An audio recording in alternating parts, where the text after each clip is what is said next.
Treasure Adventure Game is an RPG platformer. You play as a boy who was born for adventure. At least, that's what the game tells you. Given that he was dragged into dangerous circumstances by his dad, knocked unconscious, lost his negligent dad, a hand, and his memory, was abandoned with strangers, and then subtly kicked out by his new adoptive family, and told that maybe he'll get his daddy back if he's a good little treasure hunter.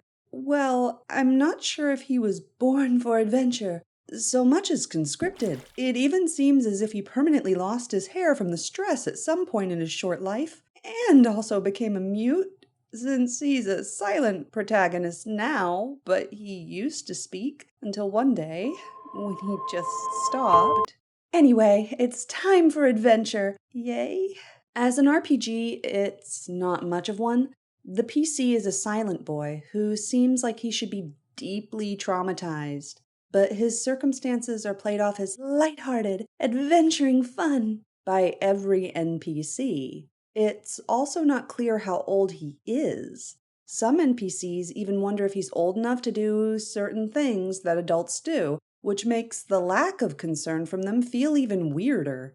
As for the NPC's own personalities, well, they don't really have those. For example, the parrot is important. You get him early on in the game, and he can talk as a person would. He follows the PC around. You can get him to talk to you whenever you want to. But what's said is brief and bland. His lines are usually about the current quest in an area. These comments aren't helpful, meaningful, or fun.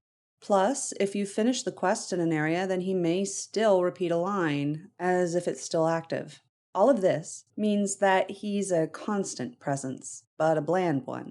You have to utilize him sometimes for simple puzzles. That's about it. Otherwise, he's just there. As for the gameplay, the platform hopping is often repetitive. You have to redo several sets of platforms if you fail to latch on to just one in a set. And this is normal since the visuals for latching are a bit wonky. Sometimes things wobbled as if he should have latched on, or he seemed to be able to reach his target but fell anyway.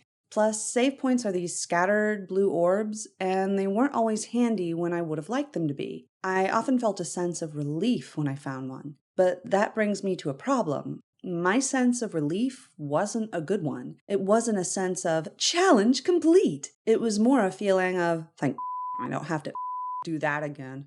I think this feeling happened because of two big reasons. I mentioned that gameplay often felt repetitive and the save points weren't always handy, but a lot of games are like this and I still didn't dislike them. I'm a fan of old school Mario, for example. So, I think why I disliked this game's platforming was mostly due to a combo of these two problems: the uncertainty of the latching, which I just covered, and the quest system. Seeing pixels sail through the pixels I was going for, over and over, was annoying. Having to redo large chunks of actions when this happened made that feel worse. Oh, come on. And if I forgot to save for a while, or was at a point where I couldn't, Then there's the quest system. It's messy. In the other platformers that I've played, where to go is usually clear, or it can be figured out with little muss and fuss. You don't get repeatedly halted without an explanation. In my experience, being halted once or twice in some games is normal, such as with a rock. But it's not a constant thing. Here, the player's basically locked onto an unclear route and has to figure out when and where the dead ends are. It was normal to go to an area and then be unable to progress. This made all of my platform hopping and boat sailing to get to that point feel useless. What I needed to progress and where it was often unclear. It was as if a poor point-and-click adventure game was being mixed into a platformer. How to reach that switch? No clue. Answer? Gotta find and get the cannon, or else you can't complete this zone. Running into roadblocks left and right, that wasn't fun for me. I'm used to the idea of getting quest items, but I'm not used to having to hunt all over a game world for the tools that I need to complete different zones while not even knowing what's needed, or sometimes if nothing's needed at all. For instance, after I got treasures 1 and 2, then I headed for treasure number 3. A mushroom, which can normally be used to bounce upward, needed to grow. I couldn't make it grow. That was the game's way of telling me, not this way, not yet. Okay. But these vines? I needed a magical jar. And that lack of clarity, what I could do, where, and what I needed to do it, also led me astray sometimes.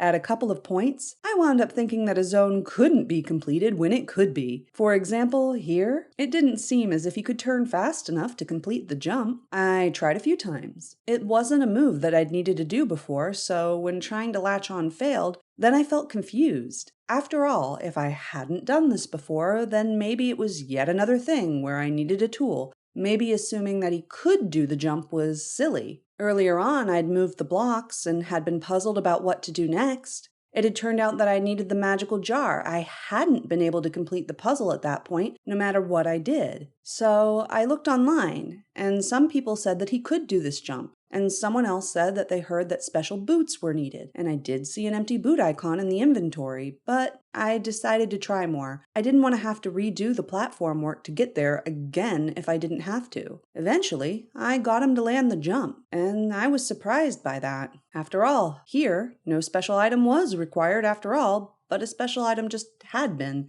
After that, I used a walkthrough that listed what you needed to complete different zones. I played for about 9 or 10 hours, and then I'd had enough. According to my save data, which shows the player's completion level, I had finished about half the game. I'd wanted to beat it, but what started out as okay had become tedious and annoying to me by this point. Platform hopping didn't feel interesting anymore. I didn't care what was next. I felt as if I was just grinding to beat a game that I wasn't having any fun playing, and I didn't see the point in continuing. And because I didn't finish the game, the full story of what was going on wasn't revealed to me in-game, but I do still know about it because I read about it online out of curiosity. There are a few different endings. It has some depth to it, but based on what I read, the story also has its own problems, despite its depth. There are a lot of tropes and points that I disliked. Link in the description for the curious, but be aware that it is filled with spoilers. As for how the game looks and sounds, it's okay. It has a large amount of detail, and this makes the zones feel unique. If a player's in the Wormtown or the city or anywhere else, then there's a sense of place.